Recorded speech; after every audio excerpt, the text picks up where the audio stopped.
What's going on, everybody? Pat Mayo here. This is the third recording that I've done today. Jake and I recorded like an hour and a half show that didn't record any audio for whatever reason. We just recorded another show where the audio recorded, but the video got completely screwed up. There's something wrong with the system. Hopefully, it is fixed moving forward, so it's just going to be audio only today. I'll try to put the rankings up on the screen from the article. At the moment, we've been scrambling all day, so please bear with us. Smash the like while you're here. That'd be helpful. And subscribe to Mayo Media Network. You're looking for the rankings. They're down in the description right now. All right? Enjoy. Mayo Experience. Mayo Experience. Mayo Experience. Mayo Experience. Experience. Welcome to the Pat Mayo Experience, presented by DraftKings. Week 6 rankings debate with Jake Ciely. So smash the like and sub to the channel while you're here. You want audio podcast? We got that for you. Pat Mayo Experience audio podcast on Apple and Spotify. Search it. Go down to the description. You can find it down there along with the rankings list, along with the updated injury report and the link for runthesims.com if you just want to make your own projections. Super easy to do.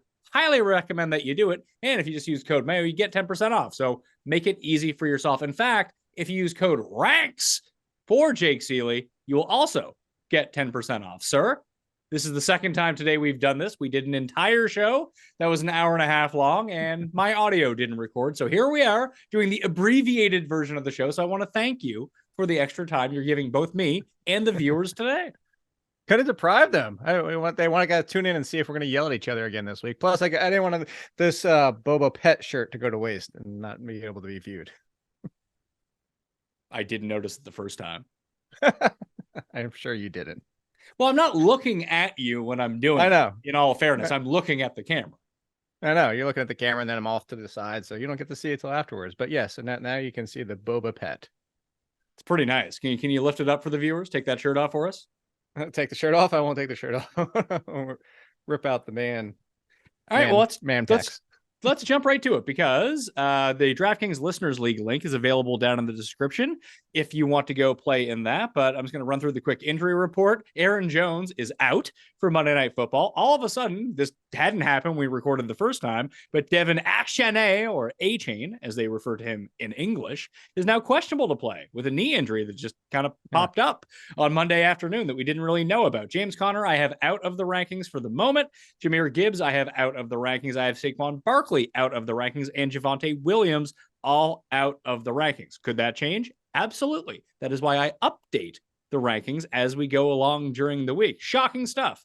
This I know. Rashad Penny and Elijah Mitchell are both questionable to play. Austin Eckler looks like he is playing for sure. Khalil Herbert is expected out multiple games for the Bears. Roschon Johnson, we do not know if he's going to play, but I do have him in the rankings, and I bet you, Jake, that we can talk about what is going on with Roschon Johnson and that Bears backfield to kick things off. But I do not know your take on what's happening in the Miami backfield right now. It doesn't sound like A-Chain's gonna miss the game, but let's say he's a bit banged up going into it. Would that make you want to play Mostert over A-Chain this week? I mean, if he's banged up and he plays, I would lean on Mostert as the better guarantee. But I think that you still have the Achane upside of being a top 10 play. Look, would it take one play to hit his over? Or maybe it was 2 plays to hit his over rushing yards last week. So I'm assuming that's going to change in Vegas. But that point being is that's how explosive he is. I'm looking at your ranks right now. And then if there is no Achane, I mean, we're talking about Mostert. I'd have Mostert over Kamara at this point on his own. Obviously, the question also comes into play of if Jeff Wilson gets activated, because Jeff Wilson wasn't ready last week.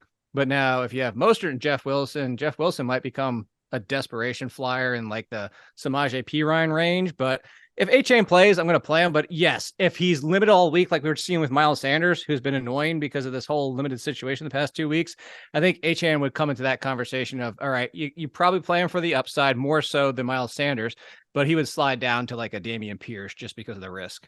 So just to run through the rankings very quickly, it's up on the screen right now. You can get all the links down in the description and on DraftKingsNation.com. McCaffrey, Pollard, David Montgomery, Joe Mixon, Austin Eckler, Travis Etienne, Bijan Robinson. And like you said, I've adjusted it slightly since we last talked, but Kamara comes in at 8, Pacheco at 9, A-Chain at 10, Mostert at 11. You think that Mostert ahead of A-Chain with the information that we have now is probably the proper move. It's the proper move as of today, but if we get a full practice in on Friday from HN, I would just keep him at 10. Yeah, I think I'm good with this for now. What I really want to do, because Pacheco plays on Thursday night, that we're just not going to know by Thursday night. So I have to keep Pacheco ahead of both them if we don't know, sense. mainly because you're going to have to make that decision without the full complement of information. And if that's going to be the case between them all, I'd rather just play Pacheco in a good matchup. 100%. And the conversation we have every single week. I mean, Aaron Jones, as we're talking right now, is the biggest example. Like, it sounded like Aaron Jones was going to be fine for Monday Night Football. He just played through it last week, and they were like, yeah. And then all of a sudden we get to Monday. If you don't have a backup plan, I mean, I've seen people out there tweeting me since we did the other show, like, should I drop Michael Thomas to pick up Patrick Taylor? Like, no, just take the L, buddy. But like, that's how bad things can get if you don't risk that. Don't risk that situation. So I agree with you. If your running backs are Pacheco, Achane, and Kenneth Walker, Pacheco needs to play no matter what. Yeah, I think I would be on board with that. Once we start scrolling down a little bit, we kind of called it different tiers, that after Pacheco, now that both Dolphins running backs are kind of on their own tier by themselves, but the top 9 are one tier, 10 and 11 are now a tier. And then we have this mini tier with DeAndre Swift, Kyron Williams, Breece Hall, Kenneth Walker, and Rachaad White. And then we're into kind of everyone else. I do think that this tier of like Brian Robinson, James Cook, Josh Jacobs, Derrick Henry, Dameon Pierce, Jerome Ford is probably its own tier as well. That reasonable starting, either bad split situations, but the lead in those splits, or main running backs in their offense in bad matchups. Agreed. And that's the biggest thing. Like Jerome Ford, I think that if it wasn't facing San Francisco, would be in the conversation with like a Kenneth Walker. Same situation. Like Derrick Henry, also that usage has been frustrating. Like the interesting thing is he's still vastly out touching Spears, but on the flip side, Spears is getting more snaps, which is just, if you're not on the field, you're not on the field. Jacobs against the Patriots, I'm not so worried about to go down that road, but I think that if you're looking at Henry, Pierce, Houston, and then who's Houston at? New Orleans. Oh yeah, that's yeah. Those are all guys that I think that you have to have that conversation about, where I say if you're shooting for more upside and Roschon Johnson plays, I could see making the case to play Roschon Johnson on ceiling. There's more risk, but on ceiling versus some of these plays. So let's quickly go through some of these names of note in the 20s in the rankings. You kind of hit it off with Roschon Johnson. We don't know whether or not he's going to play or not with this concussion that he's going to be in protocol for, but it happened on last Thursday night. So there is a possibility that he does get onto the field 10 days later on Sunday, but he might not at the same time. I think we kind of came to the conclusion that Roschon's the play, is number 24 if he goes, and Foreman is the backup. However, if Herbert and Roschon are out, that Foreman, even with Evans currently backing him up, who's just signed off the street, that he probably couldn't get any higher than 24th in the rankings, probably. Yeah, there's no way, even in the bad matchup, that you would play him over Jerome Ford, because we know Ford, and we at this point we know Deonta Foreman. It's similar. I talked to you a few weeks ago. We were talking about the Cam Akers situation, and it kind of seems like these Achilles aren't your end of your careers, but you get this one little brief spell of being good again. And we saw it with Deonta Foreman, but that was like a year and a half ago now. At this point, he had that little brief spell, and then since then he's been And I think that's just who he is. He's kind of that running back where, like, if Chuba Hubbard was like, Miles Sanders missed the game, like, we're not going to get so excited for Chuba Hubbard that we're going to have him inside the top 15. I think that's a fair Deonta Foreman conversation. Oh, look, interesting enough, they shared that backfield back when the situation there with Christian McCaffrey left. So I think actually Deonta Foreman and Chuba Hubbard with no Miles Sanders is Deonta Foreman. There you go. Simple. Yeah, I think that makes sense. We talked about Hubbard versus Miles Sanders this week, that we moved Hubbard to number 32 in the rankings, Miles Sanders to number 37, mainly because we need to see if Miles Sanders is going to be healthy or not. If he doesn't get a full practice in throughout the week, that you just play, if you have to, you would play Hubbard over Sanders. Hopefully you wouldn't have to play any of these guys because they kind of suck. Few more here. Jaleel McLaughlin is at number 23 in the rankings right now for Thursday Night Football, with Samaje Perine down at number 31. But I don't have Javonte Williams in the rankings as of this moment. If Williams plays, I would still play McLaughlin over Williams. In fact, I probably wouldn't even play Williams because there's just no chance that he's healthy. And Jake, he's bad. Or he's not bad, but he's been bad because this team is bad. McLaughlin is like their only offensive player that looks good at all. And he's explosive. The biggest thing with Javonte Williams is we heard about the entire offseason that his timeline was behind Breece Hall's. And then the thing that changed is that in the preseason, there's like, well, Javonte Williams is getting play in the preseason and Breece Hall is not. And then everybody was like, ooh, maybe Williams is ahead of him. Williams was trying to force his way onto the field and the Broncos were like, chill out, like easy. But it looks like maybe they should have been like, chill out. We're not going to let you on the field because, as you mentioned, he just doesn't look good so far. I would still have Javonte Williams, if in there, I would play Javonte Williams kind of in like the Zach Moss conversation. Well, I mean, the line of, do you want to say it? Because nobody knows what we're talking about. The line of demercadoation. Il Mercado coming in at number 28 because Keontae Ingram's dealing with this neck injury. We don't know if he's going to play. So I don't have Keontae Ingram, the Chianti. I don't know how Anthony Hopkins did that. Such a weird sound to try to make. Either way, I have Ingram out and I have James Conner out. Now, both those guys could play on Sunday, but right now it's trending towards being out. So all of a sudden I have the Desperado, Amare Demercado at 28 in the rankings. And that's kind of the line. Like, if there is no Ingram, there is no Connor, you're looking at probably 15 to 20 touches, which is about as safe of a floor as you're going to get from a mid-tier running back 3, low-end flex, whatever it might be. So are you going to try to start someone above that or below that? I would have Javonte Williams below that. And whether or not Williams plays or not, I would play McLaughlin either way over him. Yeah, I would as well. And your line of demarcation, I would actually, if there definitively is no Ingram, I would actually put Stevenson behind it at this point. Wow. Just that the split is the usage wasn't, it was 55 to Ezekiel Elliott in week 5. Like they just all of a sudden, like Zeke's getting the passing game work. I don't know if this is a statement. This is Bill Belichick and what he does. He gets ticked off. And like when you get ticked off, you need to show yourself to get your job back. Like the fumbling situation. We used to joke for years on Sunday, but like fumbled. Well, he's never getting back in the game for the rest of the day. But Stevenson's just looked bad. He's similar to Javonte Williams. He hasn't looked good. I still believe that Stevenson's the better option at this point of Zeke's career. But until we see it, I mean, you're telling me DeMarcado and the entire workload versus a split of Stevenson? I'll take DeMarcado. I might even be DeMarcado. I'm saying like day, like it's an apostrophe in there. DeMarcado. Yeah, it's DeMarcado. He's the Italian sensation, DeMarcado. This is how we'll do it, you know? But yeah, I think like but again, it all hinges on these guys being out. Moss versus Taylor, I think is going to be a very interesting one this week. I like Moss more than Taylor for week 6 because I think at worst for Moss, it's a 50-50 split. But I do think that he ends up getting more touches and more snaps, more run than Jonathan Taylor does in week 6. If we're talking about week 10, it's probably all Jonathan Taylor. But this isn't a week 10 game. It is a week 6 game. So I do believe that it's going to be Zach Moss. So in the rankings right now, I have Zach Moss at number 27 with Jonathan Taylor down at number 35. You tend to disagree with me on this, however. Yes. I just would split the opposite direction. And I get your argument. I'm not saying I'm right and you're wrong. You could absolutely, I was almost doing the accent again, with absolutely be correct and have the fact that Zach Moss is there. We talked on the other one briefly. It's just weird. We saw Alvin Kamara come back, immediately be bell cow workload. Now, granted, Jamal Williams wasn't around, and their options at that point were slim. You're talking about the rookie and Kendry Miller. But that being said, we've seen it go a couple different ways where they come back to a split or the Jonathan Taylor situation. I think part of it was just that Zach Moss hit that huge run and was having a good day. So why force the issue with Jonathan Taylor? But I think another week, and I think the argument I made to you at the time was, can I live with 15 to 20 points on the bench of Jonathan Taylor? I wouldn't want to. Now, that being said, I'm not going to play Jonathan Taylor over Josh Jacobs or Derrick Henry at this point. But if I play Jonathan Taylor versus this conversation of DeMarcado, I know who Jonathan Taylor is, and I would take that upside chance versus watching DeMarcado potentially only get 6 because he's just an average running back.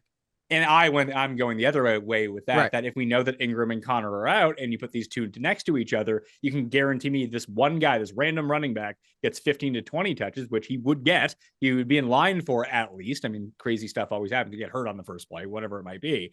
But you can lock him into, let's say, 17 touches versus Jonathan Taylor, who might max out at 8 this week, which would be a big improvement from what he did in week 5, that this being a week 6 game, that I would just kind of shoot for that upside a little bit more. And I would feel okay if I was a Jonathan Taylor owner in week 6, if he went off on my bench and he ended up playing like 90% of the snaps in the Colts backfield, mainly because like, hey, I got a running back 1 on my hands. I'm going to be okay going forward.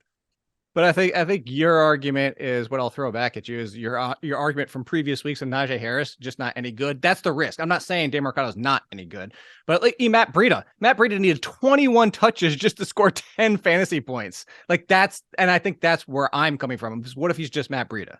And I mean, that sucks if he's Matt Breida and he gets himself 10 points. Like 10 points isn't going to kill you for one thing. Right. And maybe right. it depends on the context of your matchup. But like, what we're thinking about Jonathan Taylor in terms of his overall upside when he's the workhorse, but he's very clearly not the workhorse at the moment. And that's not going to flip from this week to next week. It's just not going to happen that way.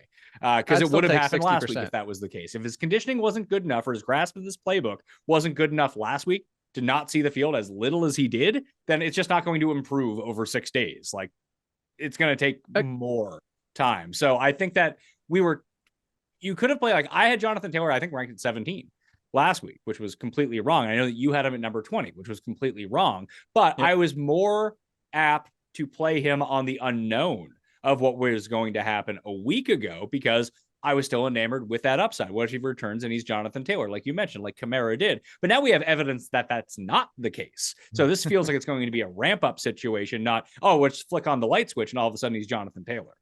I will say this. I will come more to your side if we get Wednesday limited practice, Thursday limited practice, and maybe it's more of an injury that he's still not 100%, and that's what the ramp up is coming from. Then I will come to your side a little bit more on it. All right. Well, this is going to be something we have to die on a hill on. Back to the newsletter for a minute. You can subscribe. You see, look at it right there. You can see the nice little subscribe button. Put that in. Boom. Get the email sent to you. Completely free, by the way. Devontae Adams is going to play on Monday Night Football. Justin Jefferson, I do not have in the rankings with this hamstring injury. Tank Dell is now officially in concussion protocol, so he ain't playing this week.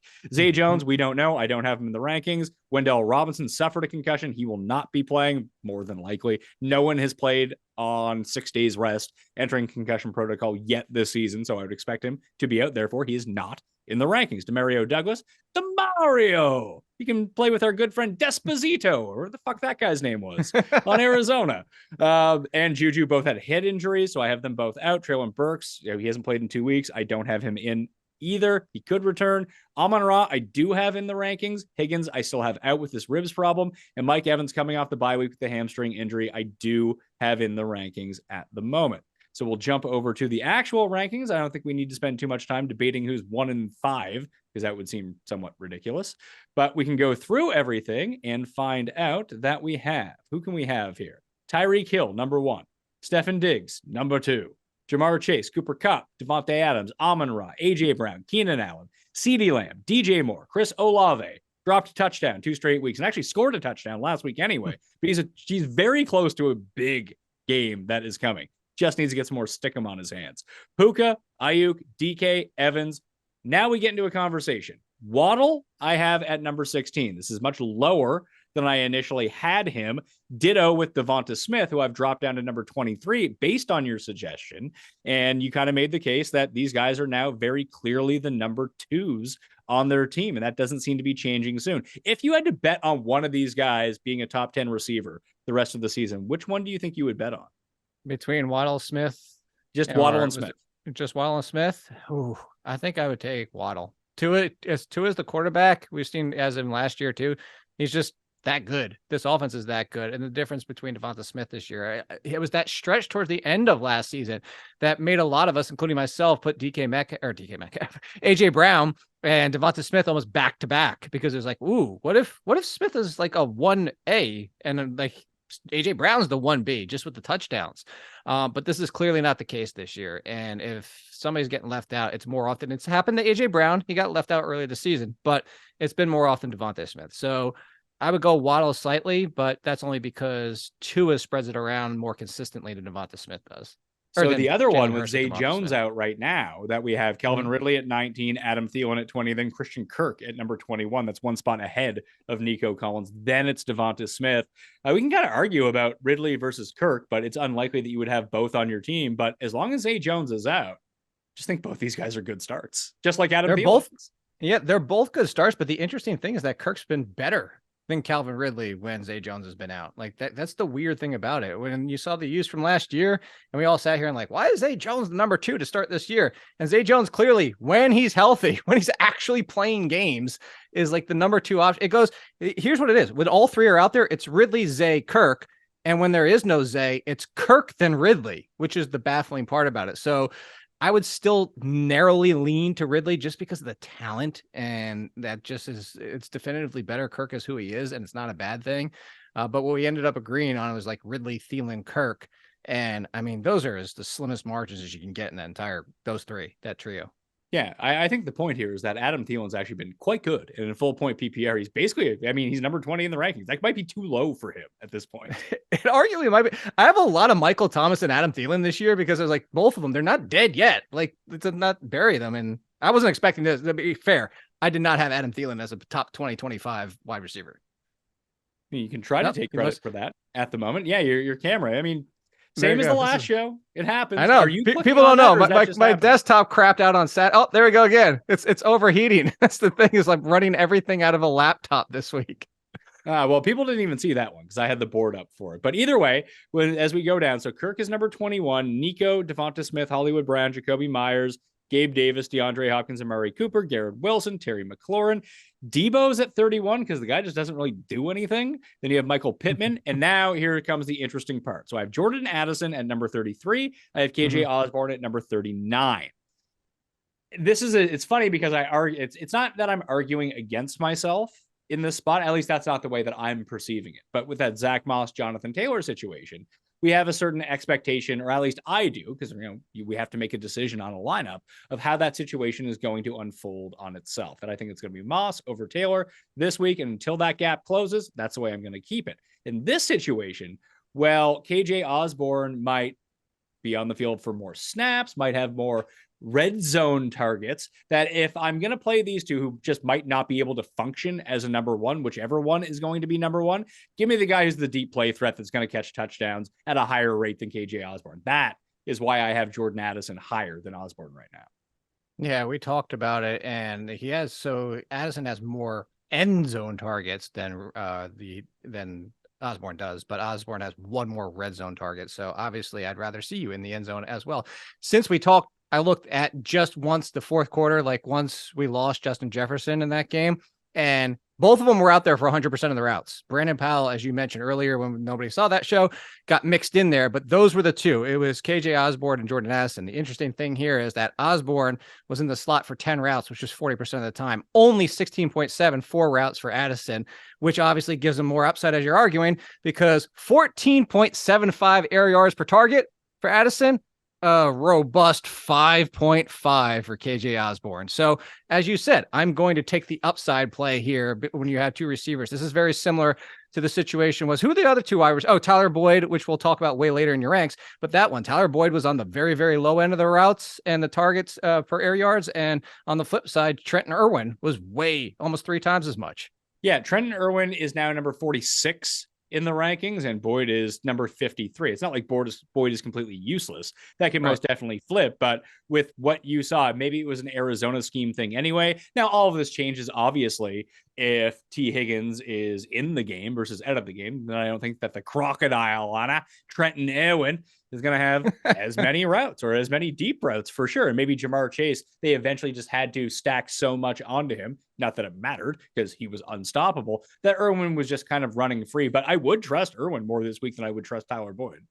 Yep, because you're going for upside. And that's the plays that I would make too, is because if you gave both 5 targets, they both only catch 2 or 3. Like, who's going to do more with their receptions? And that's where I would chase.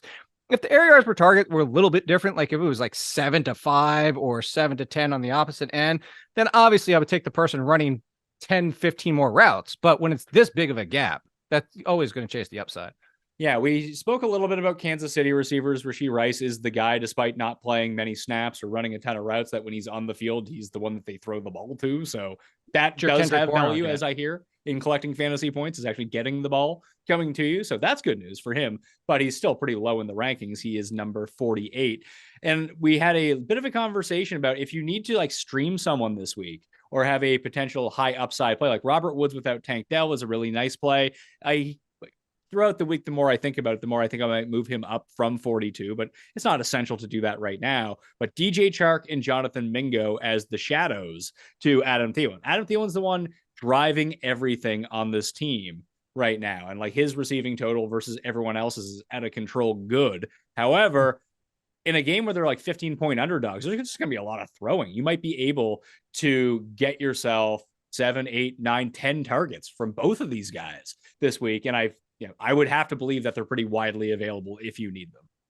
Yeah, I was looking just in week 5 alone. Mingo was targeted on almost 20% of his routes, despite not being out there as much. Your debate about the DJ Chark situation earlier when we talked, I still like him because he's out there. He was actually out there for 100% of the routes. He was the only one out there for 100%. Thielen was only at 93%, relative, not that big of a difference, but 14% for Chark. It's just, if Chark gets 5 or 6, one of them is going to be a big play, and one of them is potentially a touchdown. I do like both of them. I would go Chark over Mingo, but I don't think. Where did you settle on that after we talked? You have Chark at 45 and Mingo at 47. Yeah, I'm good with that. I think they should be pretty close to each other. Yeah, and then we went through the entire Broncos receiving situation. I mean, it's still a bad matchup against the Chiefs, and they don't do anything. That is true. They don't do anything. Like honestly, the guy that you might want to play is Marvin Mims of the three of them at this point, because he might catch an 80-yard touchdown. Although he fumbles every third time he touches the ball, he fumbles. I mean, Judy's been getting more involved. As my camera goes out one more time, it's going in and out, in and out. This is what happens. I can see. I'm pulling up the Denver Broncos just to give you the idea, because I was looking at Judy earlier. I don't want to remember the numbers exactly. So he had a team target percentage of 26 in week 5, and then 49% of the team's air yards. Marvin Mims had -3 of the team's air yards. I don't know. Good or bad? I think that's really bad. He was basically the only targeted behind the line of scrimmage. Yeah, so every second week he'll have a negative A-dot, and you can flip that to a positive A-dot if you want to with him. All right, let's run through the rest of them quarterback rankings as we go through it. Josh Allen is numero uno. Tua, Mahomes, Hurts, Fields, Jalen, Justin, Hurts, Fields, Herbert, Lamar against Tennessee, which he could be higher, but I just don't know if I trust these receiving options at this point. But he's still number 7. He's still a must start. Matt Stafford, Geno Smith, Joe Burrow, Kirk Cousins, Brock Purdy, Trevi Lawrence, Dak Prescott, Sam Howell, Jared Goff in a tougher matchup. And then you have Russell Wilson, Gardner Minshew, Deshaun Watson, and Baker Mayfield. I do have Tyrod in the rankings right now instead of Daniel Jones, although Brian Daboll has come out and said this afternoon that he's optimistic that we can get some Daniel Jones in our life. I don't know if that's if you consider that optimism, that's probably not a good thing for your quality of life, but I think the big thing just comes down to Brock Purdy. I have it number 12. They're taking on Cleveland. It's just a bad matchup, but he's been so good.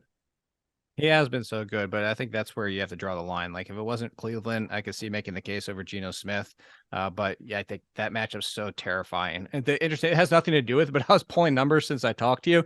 This is just insane from the rushing standpoint. You're not benching Christian McCaffrey, but the Cleveland Browns are allowing 0.0, as in 0 yards before contact for running backs. 0. The next lowest is, remember the Buccaneers way back in 2012 when nobody wanted to face that run defense? They're second at 0.65. Like that's how ridiculous this Browns defense has been. So they shut down everything. And Brock Purdy, like if it wasn't for that, he would be higher. That's only matchup.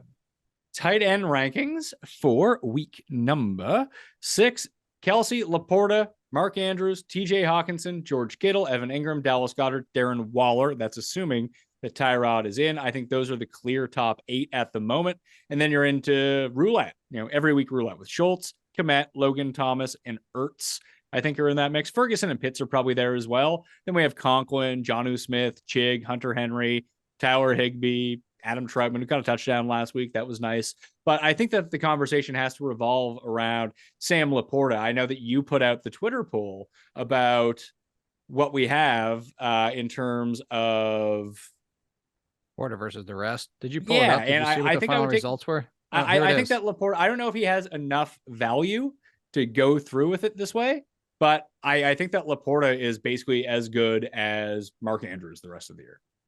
And I can see that. So for the poll results, by the way, I was making a tongue-in-cheek joke, of course, but I said, how many tight ends, I had to pull myself back up for you. How many tight ends are better than Laporta? And I put 2, 3, 4, and then I made the joke, Taylor Swift's boyfriend. And 47% said Travis Kelce was the only one. 30% said 2. So 1/3 of the people rounding up, essentially said that Mark Andrews is better, and he's in the conversation to be the number 2. Actually, it's not even definitely Mark Andrews. It might be Hawkinson. So I was with you when you brought up the fact that maybe somebody with Andrews, maybe someone with Kelsey, especially if you have Kelsey, you could get a huge return value and just ride Laporta the rest of the season. He's now in that conversation. So when it comes to these streaming options, like after Waller, let's say Waller's like, fine, you have Waller, you're locking him into your lineup because that's who you drafted. It's not like you're going to pick anyone else up right now that's any better. Schultz, Komet, Thomas, Ertz. It's always Logan Thomas for you, right? It's always Logan Thomas, because when Logan Thomas is healthy, he's great. He's a tight end 1. He's top 10. I traded and played Evan Ingram last week and dropped Logan Thomas because I got a trade for Evan Ingram, and I should have just kept Logan Thomas. Is there any better week to ever sell Kyle Pitts than now? If you didn't get rid of him to this point and you still have him on your roster, then yes, immediately get rid of him. But until this week, Jonnu Smith was outplaying Kyle Pitts. And Jonnu Smith had another good week, but he did have a fumble, but he still had 6 catches. They were the top 2 options. Those two. At halftime, Drake London had more passing yards than receiving because he had 0 receiving. Very quickly on the defenses. Again, you can find all of the rankings down in the description or on DraftKings Nation. They'll get amended throughout the week. I think the one that you can go pick up, it's Buffalo, Miami, San Francisco, Kansas City, Baltimore. Defenses that you know you're going to play. I have Atlanta at number 6 this week. I just think this is kind of a perfect matchup for them. I think it's a great opportunity. Atlanta's defense, at least fantasy wise, is better than people might think. I mean, they're middle of the pack over the past couple of weeks, depending on who they face. But I mean, if you're looking at what teams give up to opposing defenses, this is a spot where the Falcons become streamable. It's risky, but hey, both times you did it last year. I remember this. Both times you suggested them last year, they hit both times. Sometimes it works, sometimes it doesn't. So after I have Atlanta at number 6, number 7 is Tennessee, then Detroit, the Rams, Dallas, then Vegas, Chargers, Cleveland, who, as you mentioned, are a great real life defense, kind of a bad fantasy defense because they suck the life out of the game. Then you have the Seahawks, the Jags, and Indianapolis. The Seahawks one is solely for the purpose of maybe Burrow's not quite as back as maybe he looked last week. Yeah, that's certainly the concern. You know, they looked fine, but he still didn't run too much. He like a little bit of mobility, more than we've seen, but it wasn't like he was taking 4 or 5 runs and like willing to really scramble. Interesting enough, to go back to those Falcons real quick, Commanders, the number 1 allowed defense opponents to score in fantasy. It's 1, 2, and 3 are Commanders. Browns, interesting, give up the second most fantasy points to opposing defense because Deshaun Watson's a turnover machine. And then the Giants, not surprising, at number 3. Patriots are number 4.